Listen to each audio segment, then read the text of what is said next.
میری اطاعت کرنا ہے، تو اللہ کے نبی کی اس بات کو مان کر حضرت ہاجرہ علیہ الصلاۃ والسلام نے بیابان جنگل میں رہا۔ اللہ نے ان کی ایک سنت کو تا قیامت آنے والی انسانیت کے لیے جو ہے واجب قرار دیا گیا کہ جب تک اس کی وہ سنت ادا نہ کریں گے تو آپ کا جو 5واں فریضہ ہے مکمل نہ ہوگا۔ آپ جانتے ہیں یہ صفا مروا کی صحیح۔ تو محترم بزرگ و عزیز دوستو، عورت جب اللہ کے حکم کو مانے گی اور اپنے شوہر کے حکم کو مانے گی تو اللہ تعالیٰ دنیا میں بھی سرخرو کرے گا اور آخرت میں بھی سرخرو کرے گا۔ دوسرا، اگر اللہ کی حکموں کی پامالی کرو گے اور اپنے شوہر کی حکموں کو نظر انداز کرو گے تو اللہ تعالیٰ دنیا میں بھی عذاب دے گا، چاہے وہ نبی کی بیوی ہو، چاہے خطب کی بیوی ہو، چاہے ولی کی بیوی ہو۔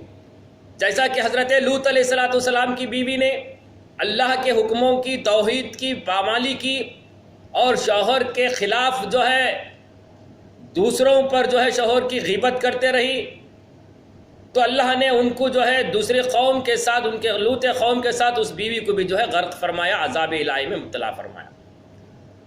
اور دوسرا، حضرت نوح علیہ الصلاۃ والسلام کی بیوی نے بھی توحید کی نافرمانی کی، توحید کو اپنی زندگی میں نہ لایا، حضرت نوح علیہ الصلاۃ والسلام کی بات کو نہ مانا، تو اللہ نے ان سے نہ تو کوئی نسل کشی کی، نہ تو نبی کو پیدا فرمایا، ان سے دنیا میں بھی عذاب میں مبتلا کیا اور آخرت میں بھی لامحدود آنے والی زندگی میں بھی جو ہے خسارہ میں رہیں گی۔ تو میرے محترم بزرگ و عزیز دوستو، یہاں مقصد اللہ کا حکم اور شوہر کی فرما برداری عورت کے لیے لازم ہے۔ تو میرے محترم بزرگ و عزیز دوستو، جیسے جیسا زمانہ ڈھلتا گیا اور ویسے ویسے شریعت کے احکام بھی نازل ہوتے گئے، جب آخری نبی محمد الرسول اللہ صلی اللہ علیہ وسلم کی تولد سے پہلے عرب ایک جاہلانہ رسم کے اندر ملوث تھا۔ عرب کے اندر جو ہے یہاں عورتوں کو پیدا ہونا، لڑکیوں کا پیدا ہونا منحوس قرار دیا جانے لگا۔ اللہ اکبر! جس عورت کو اللہ نے وہ مقام عطا فرمایا تھا، اللہ نے اس کی ایک سنت کو تا قیامت تک زندہ رکھا، اس عورت کو منحوس قرار دیا جا رہا ہے عرب کے اندر جاہلیت کی وجہ سے۔ اللہ نے اس کی منظر کشی قرآن مجید میں ارشاد فرمایا، سورہ نحل کے اندر 58ویں آیت کے اندر اور 59ویں آیت کے اندر اللہ تبارک و تعالی ارشاد فرماتا ہے،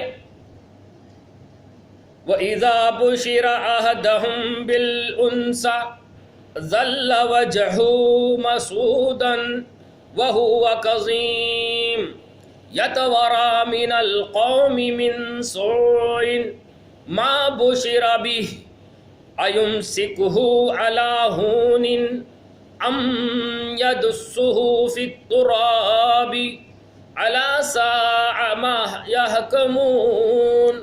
یہ دو آیتیں ہیں، اللہ تبارک و تعالیٰ نے اس کے اندر ارشاد فرماتا ہے، ان میں سے جب کسی کو بیٹی کی پیدا ہونے کی خبر سنائی جاتی ہے تو اس کا چہرہ بے رونق پس مردہ ہو جاتا ہے اور دل ہی دل میں گھٹتا رہتا ہے، اس خبر کی آڑ سے لوگوں سے چھپا پھرتا ہے اور اس فکر میں پڑ جاتا ہے کہ ذلت کو برداشت کر کے اس کو زندہ رکھے یا ذلت سے نجات حاصل کرنے کے لیے اس کو زمین میں گاڑ دیں۔ اللہ اکبر! اللہ اکبر! اللہ نے اس عرب کی جاہلیت کو اللہ نے اپنے کلام پاک میں ارشاد فرمایا کہ جب عرب کے سرزمین کے اندر کسی گھر میں لڑکی پیدا ہوتی تو وہ لڑکی ہونا ان کے لیے منحوس قرار ہوتا، وہ جو ہے بے مروت ہو جاتا اور اس فکر میں رہتا کہ اگر میں اس خبر کو چھپاؤں تو جو ہے ذلیل، اور لوگوں کے سامنے کہوں تو ذلیل ہو جاؤں گا، اگر چھپاؤں تو کیسے چھپاؤں، یا تو اسے زمین کے اندر گاڑ دوں۔ تو میرے محترم بزرگ عزیز دوستو، زندہ دفن کیا جاتا تھا لڑکی کو۔ یہ لڑکی کا، یہ عورت کا مقام عرب کے اندر تھا۔ کب؟ ہمارے تاجدار مدینہ محمد الرسول اللہ صلی اللہ علیہ وسلم کی بعثت سے پہلے عورت کا پیدا ہونا منحوس قرار دیا جاتا تھا۔ اسی طرح سے دوسرے مذاہب میں بھی عورت کا کوئی مقام نہیں تھا، جیسا کہ یہودی مذہب کے اندر عورت کو موت سے زیادہ تلخ سمجھا جاتا تھا. اللہ اکبر اللہ اکبر. موت ایک بھیانک چیز. اگر اللہ کے رسول صلی اللہ علیہ وسلم نے فرمایا نیک ہو تو اللہ تعالیٰ اسے آسانی سے لے لیں گے اس کے روح کو، اگر بد ہو تو ایسا ہے کہ جیسا جو ہے کانٹے دار پر ایک چادر ڈالیں اور اسے کھینچے تو تار تار ہو کر آ جاتی ہے. اس طرح سے وہ یہودی سمجھتے تھے کہ موت کے معنی تلخ، موت سے بھی تلخ ہے عورت. لیکن عیسائی مذہب کے اندر عورت کو جو ہے ایک شیطان کے آنے کا دروازہ کہا گیا. اللہ اکبر. کیونکہ وہ عورت وہ جو ہے ماما ہوا جب جو ہے درخت کے پاس چلے گئی تو یہ عورت اپنے بائبل کے، یہ عیسائی اپنے بائبل کے اندر اسے ایسا اظہار کرتے ہیں کہ یہ عورت جو ہے شجرہ ممنوعہ تک لے جانے والی اور خداوندے کے قانون کو توڑنے والی اور مرد کو غارت کرنے والی سمجھا جاتا ہے عیسائی مذہب کے اندر. اللہ اکبر. ان تمام مذاہب کو پیش نظر اللہ اکبر اللہ اکبر. میرے محترم بزرگ دوستو، اس لیے میں جو ہے عورت کا وجود آپ کے حضرات کے سامنے پہلے رکھ رہا ہوں تاکہ جو آئندہ کی کڑی آسانی سے آپ کو سمجھ میں آ جائے. ان تمام مذاہبوں کے پیش نظر اسلام کے بانی حضور اکرم صلی اللہ علیہ وسلم کا جب وجود اس دنیا کے اندر ہوا، سرزمین عرب کے اندر، اللہ تبارک و تعالیٰ جو ہے ان کی بدولت، ان کی دعوت و تبلیغ کی وجہ سے جب اس ظلم و ستم کے بادلوں میں اسلام کا آفتاب عالم تاب طلوع ہوا تو اس نے اپنی نورانی کرنوں اور فراغت آفزین شعاؤں سے ظلمت کدہ دنیا کو فرحت اور آشنی کی صبح و سعادت سے ہم کو درکنار کروایا. اللہ اکبر. اس افراتفریت کے سارے بندھن توڑ کر عورت کو وہ مقام عطا فرمایا جو جس کا اصل مقام اللہ تبارک و تعالیٰ نے پہلے دیا تھا. اس مقام تک اللہ کے نبی صلی اللہ علیہ وسلم نے عورت کو پہنچا دیا.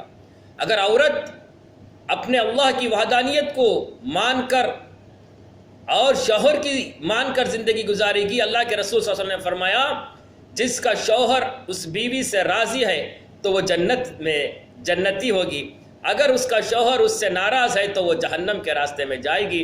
میرے محترم بزرگوں دوستو، ان تمام پہلوؤں پر انشاءاللہ تعالی آئندہ اسلام کے اندر عورت کی نشو نما اور تعلیم کیسے ہوئی اور ان سے کیا کیا اسلام کے اندر نشو نما ہوئی، ان سے کیسے کیسے اولاد جو ہے دنیا کے اندر انبیاء علیہ السلام کو عورت سے تولد فرمایا، انشاءاللہ تعالی عزیز میں آئندہ کی کڑی میں آپ حضرات کے سامنے رکھنے کی کوشش کروں گا. ہر ہفتہ ایک جو ہے ویڈیو آپ حضرات کے سامنے ارسال کرتے رہوں گا اسی عنوان کے تحت، جب تک کہ یہ مسئلہ نہ آ جاوے کہ عورتوں کی نماز اور مردوں کی نماز کے تعلق سے اسلام میں کیا اصولات ہیں.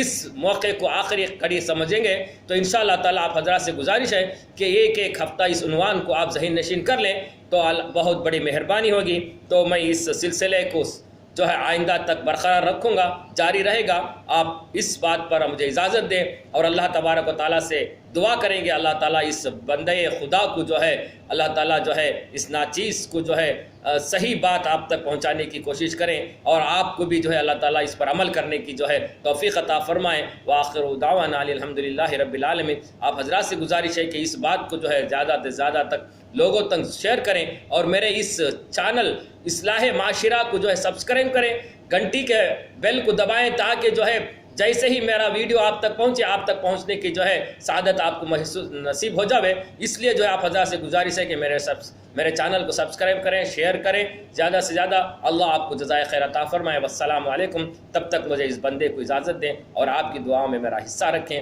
اللہ حافظ. والسلام علیکم ورحمۃ اللہ وبرکاتہ.